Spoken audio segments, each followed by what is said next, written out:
Yo, shout out din sa Sleepless Beat, ilahaning beat. Ang title na Gugma or Pagmahay. Check.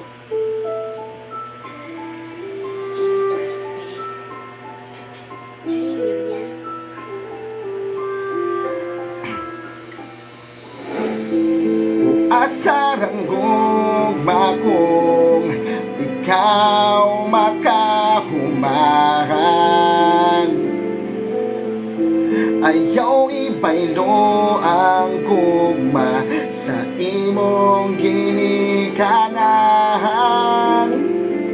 Gikan paggamay palangga kayas ginikanan kung unsa ang gusto permigyud kang tagaan bahalag walay mabilin basta mahatag lang ang tanan apan ang gibalo sa eskwela wala nakahuman babaeng buhat napuno nagtato ang lawas tungod sa gugma sa eskwela wala nakatiwas gisurinder sa uyab ang iyahang bandila wala nay labot bahalag ginikanan pa mawala basta kay gugma ras uyab ang iyang gipangita ang pangutana unsa ka kay kaugmahon sa ilang bata kay ang iyang nabana wala bayay trabaho way nabalan lisod mga play kay wala bayay grado gugma nga walay klaro sugot rag mga pasmo luoy kayong mga bata maapil ug way grado pila ka bulan ang nilabay gibulagan ra sa uyab kay tungod sige nag-away ug sa lain na in love.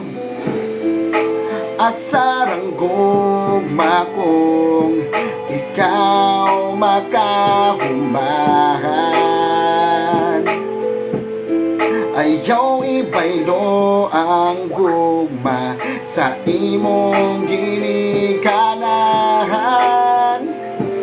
Karon nagmahay na pero ulahi na ang tanan imuha ng gibaylo ang gugma sa imong ginikanan gihatag nila tanan aron lang ikaw makahuman pero tungod sa laki imo silang nakalimtan wa man sila nagkulang halos di na gani ka pahuway sige pangitag trabaho para lang sa imo inday pero ikaw ay klaro kay abi nimong tinuod siya usa di ay ka disgrasya ang abi nimong grasya karon nga wala ka kahuman asa man ka padulong puro pasaylo ako mamo ra nay perminting giingon maunay akong giingon nga unta sa eskwela ka nagfocus asa ra ng uyab ug ikaw na'y makalampos sa una sige raglaag dito di ay sa uyab sige kasaag nagpakatanga ka kay nituo ka sa iyang mga saad nga abi nimong tinuod iyahan na kang ginanimod mahalo ka niya pero di na pag magtalikod.